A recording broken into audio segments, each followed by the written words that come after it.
आणि भाजपचे खासदार सुजय विखे पाटील यांच्या मतदारसंघामध्ये सध्या साखर वाटप सुरू आहे। राम मंदिर सोहळ्याच्या पार्श्वभूमीवर देशामध्ये सर्वत्र दिवाळी साजरी करण्याचे आवाहन भाजपकडून करण्यात आले आणि त्यामुळेच हा साखर वाटपाचा कार्यक्रम असल्याची प्रतिक्रिया सुजय विखेंनी दिली आहे। पण या साखर वाटपावर रोहित पवार यांनी टीका केली आहे आणि त्या टीकेलाही सुजय विखेंनी प्रत्युत्तर दिले। उत्तरमध्ये त्यांचा तिथे कारखाना आहे, त्या कारखान्याच्या माध्यमातून तिथे साखर वाटली गेली होती। आता त्यांचं कार्यक्षेत्र दक्षिण येत नाही, मग इथं काय कारण द्यायचं, तर मग ते कुठेतरी अयोध्याचं कारण देत असावं असं मला वाटतं।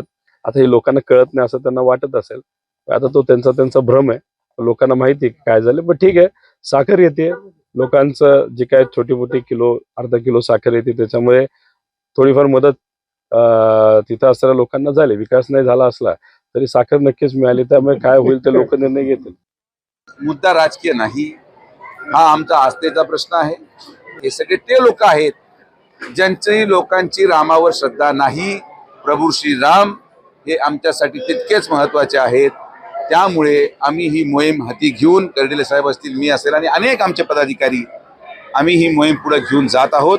ज्यांना साखर करू लागत असेल ते प्रभू श्रीरामाचे भक्त नसतील, की त्यांना माझ्या शुभेच्छा आहेत। एबीपी माझा, उघडा डोळे बघा नीट।